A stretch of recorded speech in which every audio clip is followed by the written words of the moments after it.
Halo sahabat Jejak Sang Firman, selamat datang di ruang teduh kita hari ini. Ada sebuah kegelisahan yang diam-diam menghantui generasi kita. Kita takut tidak cukup produktif. Dari bangun tidur, yang kita lihat adalah to-do list. Sebelum tidur, yang kita evaluasi adalah apa yang belum selesai. Kita hidup dalam budaya hustle, di mana kesibukan bukan lagi pilihan, tapi menjadi standar baru untuk mengukur nilai diri seseorang. Grind now, relax later menjadi mantra kita. Tapi pernahkah kamu bertanya, kapan later itu tiba? Dan ketika nanti kita berhasil relax, apakah kita justru akan diteror oleh kecemasan karena tidak melakukan apa-apa? Hari ini kita akan melakukan perjalanan yang jujur. Kita akan membongkar akar dari toxic productivity ini. Bukan untuk membuat kita malas, tetapi untuk membebaskan kita agar bisa benar-benar produktif dengan cara yang memberi hidup, bukan yang menguras hidup. Mari kita masuk ke sebuah rumah di Betania. Di satu sisi ada Marta, sang pemilik rumah yang sibuk menyiapkan segalanya untuk Tuhan Yesus dan murid-muridnya. Bayangkan kerjanya. Memasak, membersihkan, melayani. Ini adalah pekerjaan yang baik dan perlu.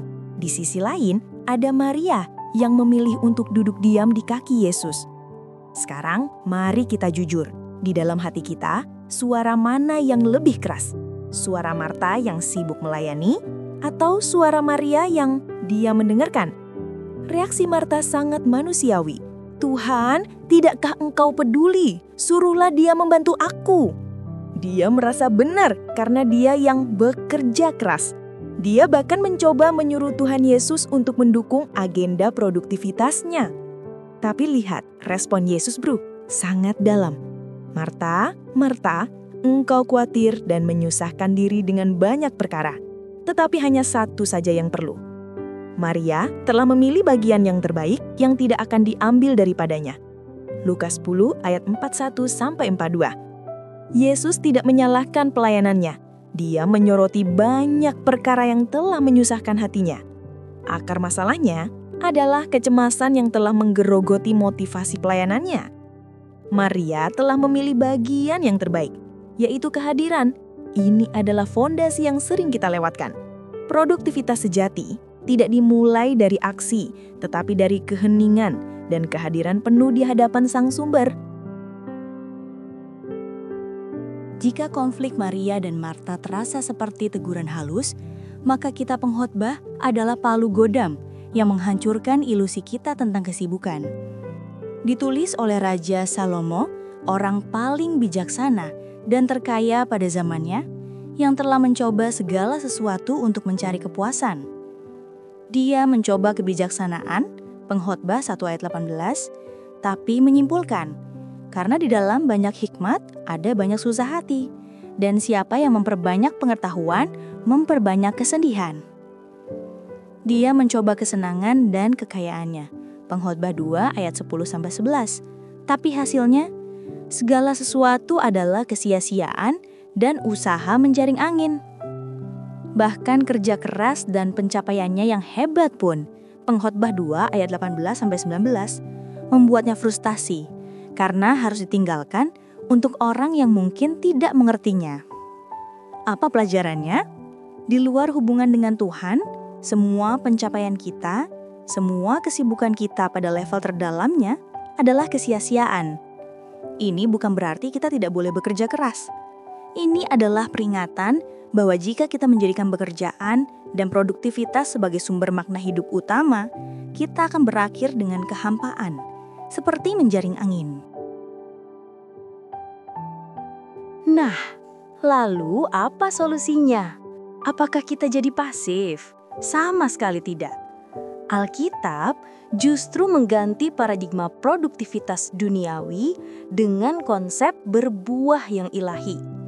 Ini adalah pergeseran mindset yang revolusioner. Dalam Yohanes 15 ayat 1-8, Yesus memberikan analogi yang sempurna. Akulah pokok anggur yang benar dan Bapakkulah pengusahanya. Tinggallah di dalam aku dan aku di dalam kamu. Sama seperti ranting tidak dapat berbuah dari dirinya sendiri kalau ia tidak tinggal di pokok angkur, demikian juga kamu tidak berbuah jikalau kamu tidak tinggal di dalam aku. Mari kita bedahkan. Sumbernya berbeda. Produktivitas duniawi bersumber dari diri sendiri. Kehidupan yang berbuah bersumber dari tinggal di dalam Kristus, dependence. Tujuannya berbeda. Produktivitas duniawi sering bertujuan untuk diri sendiri, achievement atau pride. Kehidupan yang berbuah bertujuan untuk kemuliaan Bapa, Yohanes 15 ayat 8. Hasilnya berbeda. Produktivitas duniawi menghasilkan kelelahan dan kecemasan seperti Marta. Kehidupan yang berbuah menghasilkan sukacita dan buah yang tetap. Yohanes 15 ayat 11. Jadi, tinggal di dalam Dia bukanlah kegiatan pasif. Itu adalah tindakan aktif untuk menyadari keberadaannya, bergantung kepadanya, dan membiarkan hidupnya mengalir melalui kita. Ini seperti ranting yang tidak berjuang untuk menghasilkan buah, tetapi karena terhubung dengan pokok anggur, buah itu dihasilkan secara alami. Lalu bagaimana tinggal di dalam Dia itu dalam praktiknya di dunia yang serba cepat ini? Ini bukan soal menambah kegiatan rohani yang membebani, tapi mengubah cara kita melakukan segala sesuatu. The abiding check-in, pengecekan ketetapan. Sebelum memulai tugas besar, alih-alih langsung terjun, luangkan 60 detik. Tarik nafas, ucapkan doa sederhana. Tuhan, aku tidak bisa melakukan ini sendirian. Aku ingin tinggal di dalam-Mu saat mengerjakan ini. Bekerjalah melalui diriku. Ini mengalihkan ketergantungan dari diri sendiri kepadanya. Redefine your matrix. Ulangi definisi matriks keberhasilan. Di akhir hari, jangan hanya tanya, apa yang sudah kuselesaikan? Tanya juga, bagaimana kualitas kehadiranku hari ini? Apakah aku lebih sabar? Apakah aku mengasihi rekan kerjaku? Apakah aku tetap tenang di tengah tekanan? Ini adalah buah roh, dan itulah ukuran keberhasilan sejati. Embrace Sabbath margin. Merangkul batas Sabat. Secara rutin, sisihkan waktu di mana kamu benar-benar berhenti dari produksi. Matikan notifikasi kerja. Ini adalah latihan iman bahwa dunia tidak akan hancur jika kita berhenti sejenak karena Allah yang memegang kendali. Sahabat, dunia akan terus meneriakan do more, be more, achieve more. Tapi Yesus membisikkan suatu undangan yang lebih dalam. Tinggallah di dalamku, maka kamu akan berbuah. Kesibukan adalah berhala yang sulit dikenali karena ia berkedok virtue atau kebaikan. Tapi undangan Yesus adalah untuk berhenti membuktikan sesuatu dan mulai tinggal di dalam kasih-Nya. Disitulah kita menemukan makna dan buah yang sejati. Jika renungan ini mengena, bantu kami dengan like, subscribe, dan share. Dan yang paling berharga, bagikan di kolom komentar. Apa satu tanda bagi dirimu bahwa kamu terjebak toxic productivity?